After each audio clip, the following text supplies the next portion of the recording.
Hello YouTube, welcome back. It is I, your favorite Pokemon battle coach, Radioactive Mayo, and we are here bringing you team builder analysis for the semifinals of the FPE. Your Connecticut Corviknights are up against the Barton Boltunds, coached by Mardady. Now, it is the semifinals, so there's only 4 teams left at this point. It's win or go home, and if we win this, we're moving on to the championship, and that's what we're shooting for. So yeah, in this video, I'm just going to talk about the matchup, my team building process, and go over what team I'm bringing for the semifinal match. So let's get into it. We're up against the Barton Boltunds. As you can see here, they have a roster of Mega Garchomp, Necrozma, Scizor, Chansey, Silvally, Gengar, Greninja, Moltres, Jolteon, Hitmontop, and Shiinotic. Now, right off the bat, a lot of threats on this team. Biggest threat being the Necrozma. Necrozma is just like really good. It's bulky psychic type and it can run a ton of different sets. Super versatile with tons of setup options between weakness policy, autotomize, cosmic power, stored power, swords dance, you name it. Tons of setup options for Necrozma, as well as tons of support options. Just being bulky. So yeah, in the regular season, Necrozma was actually the regular season MVP. After 10 weeks, Necrozma recorded 19 kills and only 3 deaths. So Necrozma is the league MVP. We're going to have to make sure that we can handle any type of Necrozma that we're up against. So a lot of my team building process here is going to revolve around making sure we can handle Necrozma. Now, moving on from that, we've got 2 huge physical attackers between Mega Garchomp and Scizor. Mega Garchomp being just like a super strong Mega, super high attack stat, very strong Dragon type. Now, luckily, we have one of the best Mega Garchomp counters in the game with Galarian Weezing, which is fantastic. So I'm less concerned about the Mega Garchomp. I think we'll be able to handle it. Scizor, on the other hand, is a huge problem. If it gets up a Swords Dance, Bullet Punch is really strong. So we're going to have to make sure we pack some fire coverage to be able to hit Scizor and prevent it from setting up and getting out of hand. So, but that's really it for his physical offense. But on top of that, he has a lot of really strong and really fast special attackers. I'm looking at Gengar, Greninja, and Jolteon. Those are the big 3.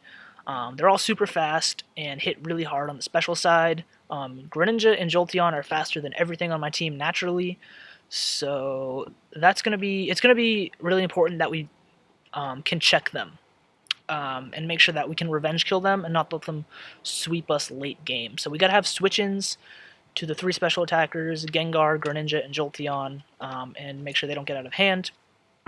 On top of that, we see Moltres, which is another really strong special attacker, fire type, not as fast, but still something we need to be able to deal with if it comes. I think out of these 4 special attackers, Gengar, Greninja, Moltres, and Jolteon, he brings at least 2 of them. So that's something to keep in mind. We have to be able to deal with all of those things. Now, on top of all of that offense, he's got some really annoying defense between Chansey and Silvally. Now, let me just put this on the record real fast. Fuck Chansey. I hate Chansey so much. Chansey is like trash. Chansey is my least favorite Pokemon, like by far. It's just like annoying, stupid, dumb, fat, ugly, lame. All it does is just like heal and not die. It doesn't do anything offensively other than Seismic Toss. That doesn't even count though. But yeah, as much as I hate Chansey, we have to prepare for it because no matter how hard you try, you cannot kill a Chansey with a special attack, I promise you. So we got to make sure we bring some physical offense to be able to kill Chansey. Luckily for us, our team is predominantly physical attackers, and we have a really good fighting type in Kommo-o. So I don't exactly expect Chansey to come here, but either way, we got to make sure that we can kill it if it does come and handle it. Now, on top of that, we have another extremely annoying Pokemon that we have to deal with in Silvally. Now, Silvally is really annoying because it's just a wild card, right? You can't really prepare that well for Silvally because it can be whatever type it wants to be. Depending on which type of memory item he decides to give it, Silvally can be any type in the game. So it makes preparing for Silvally damn near impossible. On top of that, it gets a lot of really good support moves between Parting Shot and Defog, and it's also really strong offensively with Swords Dance and Multi-Attack. Multi-Attack hits really hard, and its stats are really well-rounded. It's bulky, it can hit hard, it's fast. They're all 95. So Silvally is really annoying. I think it's definitely going to come. I'm not sure exactly what type of Silvally he's going to bring, but I'd say I'm most afraid of Silvally Fairy and Silvally Flying. So that's Silvally. It's a huge problem. But luckily, I think we can wear Silvally down. It doesn't get any recovery, so it can't heal. So as long as we continue to hit Silvally and wear it down, I think we can deal with it, regardless of what type it is. And then the last two things he has are Hitmontop and Shiinotic. Not too concerned about Hitmontop at all. If it comes, then that's totally fine, because we've got things that can deal with it, and that means something else more threatening isn't coming. Shiinotic, on the other hand, I actually could see Shiinotic coming, even though it's his D tier. It's a grass fairy type. It can actually deal pretty well with Como-O, and is actually a really good answer to our Crocodile, which could otherwise give his team problems. So I'm saying Shiinotic might make an appearance here. It also gets Spore to put stuff asleep. So we have to be able to be prepared for that, just in case that comes. But that's pretty much it for his team. It's a lot of threats, but let's take a look at what we're going to bring to deal with it. Alright, people. So, starting us off here, we're bringing Crocodile. Now, Crocodile is first and foremost going to serve as our answer to Necrozma. We're bringing Assault Vest, 4 attacks, max attack, so we're just going to want to do some damage. Knockoff and Darkest Lariat are both going to hit Necrozma really hard. Knockoff just hits everything hard, knocks off items, but Darkest Lariat is there just in case Necrozma starts setting up stored powers or cosmic powers and iron defenses, because it ignores defense boosts. So if Necrozma starts getting defense boosts, we can still knock it out with Darkest Lariat, which is really good. Necrozma doesn't get any moves to hit Crocodile super effectively, like at all, which is really good. And we're immune to Photon Geyser. So with the Assault Vest and the Intimidate, we'll be able to live any hit from Necrozma really well and potentially knock it out. We have enough speed to outspeed it, unless it's bringing like max speed or has Autotomize. But either way, like I said, we can live any hit from Necrozma, and we've got moves to knock it out, which is really good. And then we've got Fire Fang here to hit Scizor. Fire Fang is just here to hit Scizor. Scizor can hit us with like U-turn and stuff, but Fire Fang will allow us to knock that thing out, and Earthquake just hits like everything else really hard. Oko stuff like Gengar and Jolteon. So yeah, Crocodile right here with the Assault Vest is going to serve as a great switch-in to both Gengar and Jolteon. Jolteon also does not get any moves to hit Crocodile super effectively, so if Jolteon does come, this will also serve as our main response to the Jolteon, as well as the Gengar. Although Gengar does get Dazzling Gleam, which we have to keep in mind, but with the Assault Vest, we can survive at least one of those and knock out Gengar. So yeah, Crocodile is looking pretty good here. I do want to save it primarily for Necrozma, but it has a lot of utility versus other stuff on his team. So yeah, now, moving on, we have another Assault Vest user in Gyarados. We're bringing Gyarados here. Once again, Assault Vest, max attack. You see the trend. We got Waterfall, Crunch, Ice Fang, and Flamethrower. Okay, we're bringing Flamethrower Gyarados, people. Gyarados learns Flamethrower, even with the minus special attack nature, and only 140 special attack, right? It's still gonna 2-hit KO Scizor every time. If it's fully offensive Scizor, it could even Oko Scizor, which is fantastic. With the Intimidate, this is going to actually serve as an excellent switch-in to Scizor, because we resist both, Bug Bite and Bullet Punch. So that's really good. This will serve as a great answer to Scizor. As well as with the Assault Vest, this thing will be our primary answer to the Greninja, if that comes, as well as the Moltres. So, yeah. So we're basically leading off the team here with 2 intimidating Assault Vest users, right?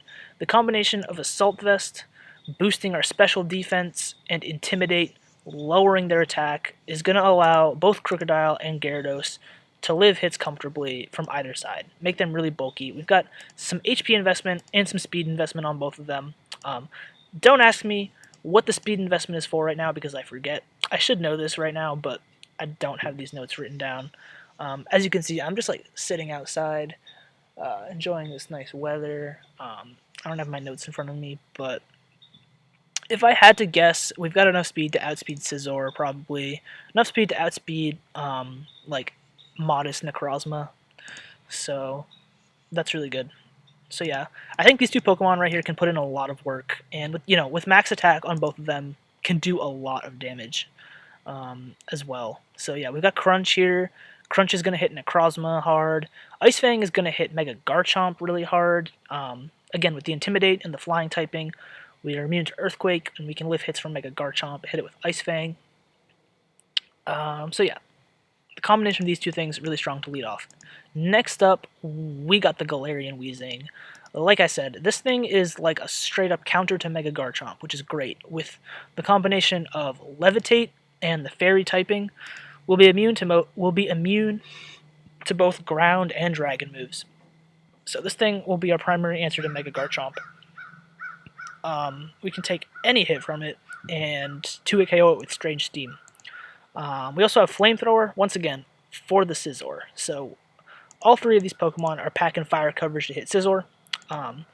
And this thing actually has Babiri Berry, which is going to half the damage of a super effective Steel-type attack, i.e. Bullet Punch from Scizor. So Scizor tries to Bullet Punch Weezing, we'll live it just fine, and we can knock it out with Flamethrower. Even at +2, we can live a +2 Bullet Punch, which is great. It also allows us to live stuff like Iron Head from Mega Garchomp if he brings that for Weezing. So that's really good. And those are only 2 attacks. Then we're just bringing Paint Split and Defog. Defog is going to be nice just in case he brings Hazard Stack. I don't really expect him to, but like if we see something like Chansey, we could see Stealth Rocks and stuff like Light Screen and Reflect. He has brought Screens Chansey in the past, so we have Defog just in case we see that. As well as Pain Split just to stay healthy, because this thing can basically deal with all of his physical attackers, just primarily being Mega Garchomp and Scizor, and just provide some utility. We do have to be careful with Weezing here, though, because it is basically setup fodder for Necrozma. Like, Necrozma can basically just set up in the face of Weezing, so we're not going to want to stay in versus Necrozma, but luckily we've got stuff like Crocodile that can deal with it. And that brings us to our next Pokemon, which is the Mega Bayonet. We're bringing Mega Bayonet once again. Max attack, per usual. You already know what it is. And pretty standard set, like we've brought a lot of weeks. Destiny Bond, Taunt, Shadow Sneak, and Shadow Claw. Yeah, this thing is really nice to have for, like I said, the Necrozma. If we do see Necrozma, we got Destiny Bond, just in case it gets out of hand, which is really good. And it can be really handy for a lot of other stuff too, like Greninja, even Jolteon, Destiny Bonding those things. And Shadow Sneak right here has priority. An Adamant Max Attack Shadow Sneak has a chance to one-hit KO Gengar from full HP, which is really good. We could potentially just take out Gengar, which is great. And Shadow Claw is just going to hit stuff really hard. You know, just it'll hit Necrozma for huge damage, 2 KO it, and stuff like that. And then lastly, we've just got Taunt. Taunt is going to completely shut down Chansey if Chansey comes. We can Taunt Chansey.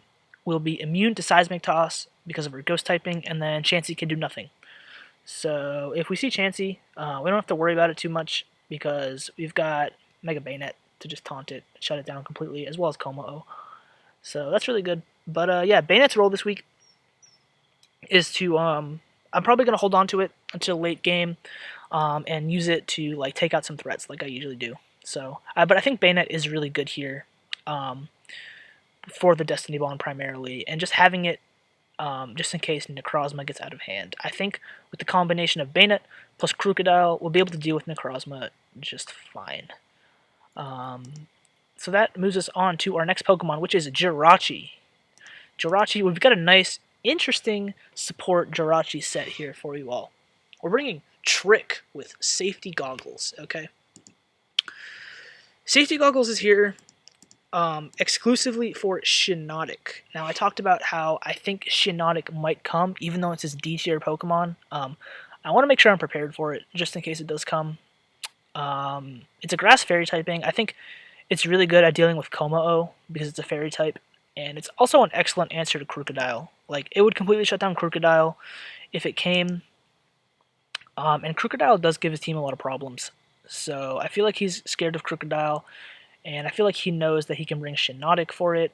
And yeah, Shiinotic can just click Spore and put anything on my team to sleep. So we've got the Safety Goggles here. It'll make us immune to powder moves, aka Spore.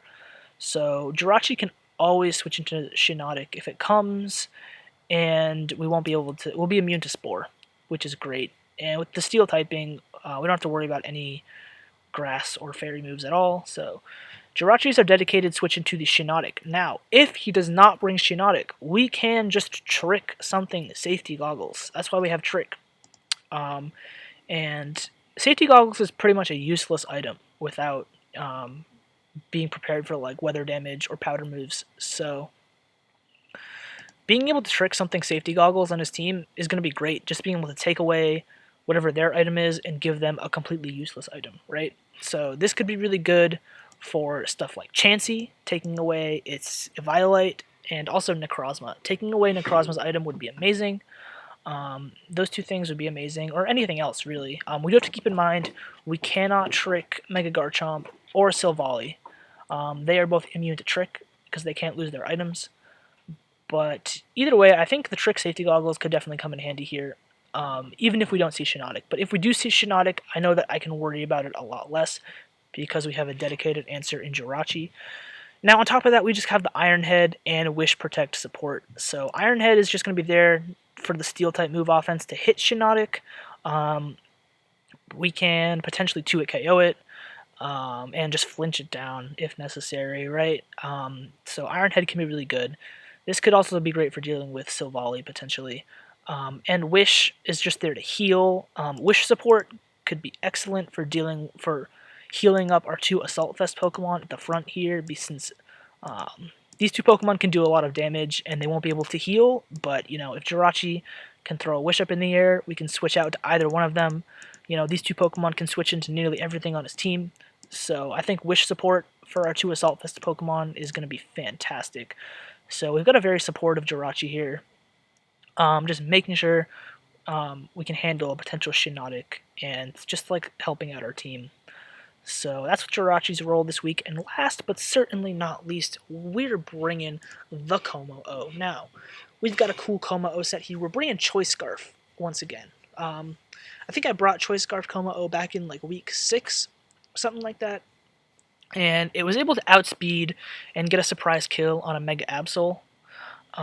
Choice Scarf Kommo-o is not very common, but I wanted something fast that could check all of his fast special attackers, like I talked about. Gengar, Greninja, Jolteon, all of these things are really fast. I wanted to bring a Choice Scarfer to outspeed them. It was between Kommo-o here and the Lawnmower, but I decided to go with Kommo-o because I wanted the fighting type as well to do with Chansey. So you can see our moves here are Clanging Scales, Close Combat, Poison Jab, and Earthquake. We've got an interesting mixed EV spread here. You might be wondering, why do you have Clanging Scales when the rest of your moves are all physical attacks? Like, you could just run Dragon Claw or Outrage and just max invest in physical attack. Well, Clanging Scales actually does more damage to Mega Garchomp because it is much weaker on the special side, as well as Necrozma, because Necrozma is weaker on the special side. So it's actually worth it for me to do this weird mixed EV spread and invest a little bit in special attack. so we can do actually more damage to the Mega Garchomp if necessary. Now, the attack investment here is enough attack investment to one-hit KO Jolteon with Earthquake every time. The speed investment here with the Choice Scarf is enough speed to outspeed a max speed Jolteon. So, we can outspeed and knock out Jolteon with Earthquake every single time. We can also outspeed and knock out Gengar with Earthquake every single time. We can outspeed and kill Greninja with Close Combat every single time. So all three of his fast special attackers, we can potentially knock them out in one hit with Como-O with this Choice Scarf set, which is really, really good. I think that is going to be quintessential for us in winning this game. And then we just have Poison Jab here. That's going to hit the potential Shiinotic, which I am preparing for a lot because I think it's going to come. As well as potentially provide me a nice coverage move for like a Silvally Fairy if he brings that. So that's the idea behind Como-O. I think this thing will be useful for potentially scoring us a surprise knockout versus one of his fast special attackers. I think that's going to be essential for us. And lastly, we have the Bulletproof ability. This might come in handy for primarily Gengar being immune to Shadow Ball and Sludge Bomb. So, Scarf Como-O, excellent answer to Gengar. Now, he could bring like Choice Scarf Gengar, so we have to keep that in mind. It could have Dazzling Gleam, stuff like that. But either way, I don't think he brings Choice Scarf Jolteon, and I don't think he brings Choice Scarf Greninja, though he might. Those are options. But neither Jolteon nor Greninja can one-hit KO Como-O. Only Gengar can with Dazzling Gleam. So that's fine. And even if he brings Choice Scarf Gengar, we have Bayonet with Shadow Sneak, which can potentially knock it out from full HP. So yeah, I think the Choice Scarf Como-O here is going to come in handy for checking a lot of his speedy threats. And that's pretty much the team. It's a semifinals, so obviously I'm taking this one seriously, right? We're gunning for the championship. It's going to be interesting. My main concerns going into this battle are figuring out what type of Silvally he brings. That's number one. I am concerned if he brings something like Silvally Flying or even Silvally Fairy. I think Shiinotic is probably going to come, honestly, even though it's his D tier. If we don't see Shiinotic, I think we definitely see Silvally Fairy. So he either brings Shiinotic or he brings Silvally Fairy. Necrozma is going to be really concerning until I find out what set Necrozma is running. Once we know what kind of Necrozma set he's running, we can potentially trick it with Jirachi, and we can knock it out with either Crocodile or Bayonet. So yeah, that's pretty much it. Overall, though, I think we got a good matchup here, and I think we can take home this game. I'm confident in our team here, and yeah, that's pretty much it. So thank you guys for watching. At this point, go over and watch our semifinal battle versus the Barton Boltunds, Connecticut Corviknights versus Barton Boltunds, semifinals. Check it.